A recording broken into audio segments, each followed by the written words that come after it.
Noon kasi talagang bagyo lang yung talagang kalaban namin at yung sama ng panahon. So ngayon, marami na.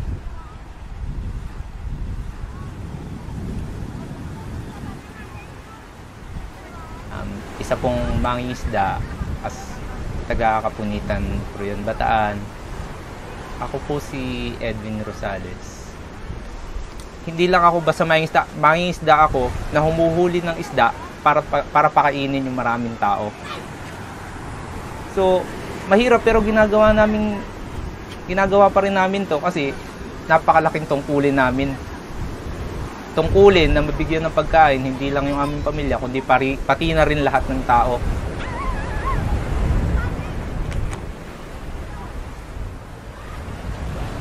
Ako si Edwin Rosales. Ako ay nakatira sa Barangay Kapunitan, Orion, Bataan.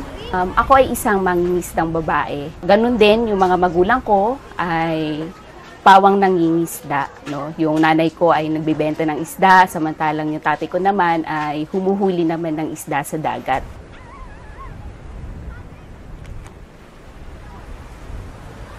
Yung lugar kung saan dati malaya kaming nangingisda is hindi na namin mapuntahan ngayon.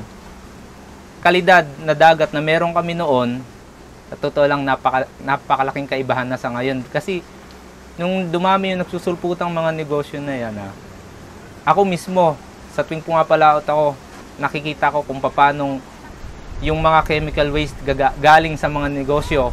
A business, no, is very much interested in the location. That's why they want to make the lives of the resident difficult.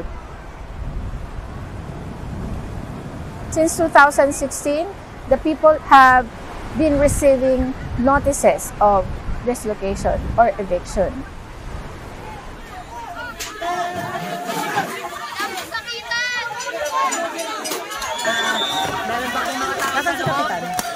May mga tao po sa loob. May mga gamit po sa loob. Ayan po, hindi po sila tumitigil.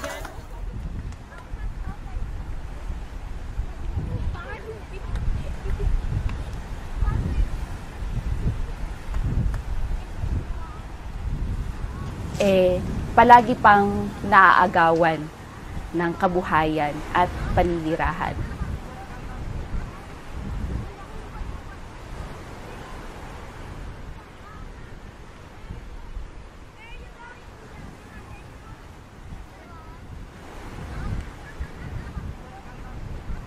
Yung mga proyekto talagang itinatayo ay hindi naman talaga mapapakinabangan ng mga mangingisda.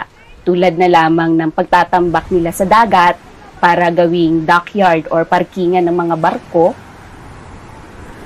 hindi talaga namin nararamdaman yung justice.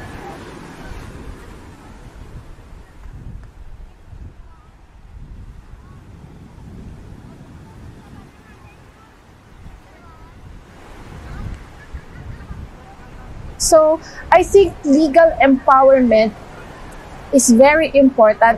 What we do in the community is we give them education on the laws, specifically environmental laws, the procedures, and the laws that would protect and fulfill their rights. Dahil ang tanging gusto lang naman namin talaga ay ma-reclaim yung aming lugar panirahan.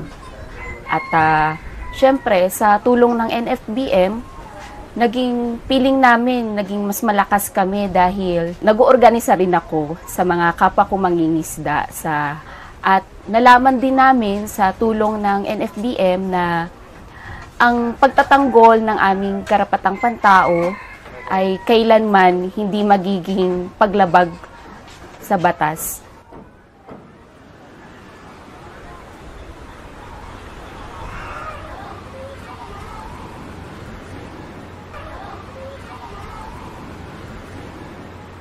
Some people do not want to fund organizers. They want to fund tangible things. They want to purchase carabaos or fishing boats. When you are being demolished, how can you use the fishing boat?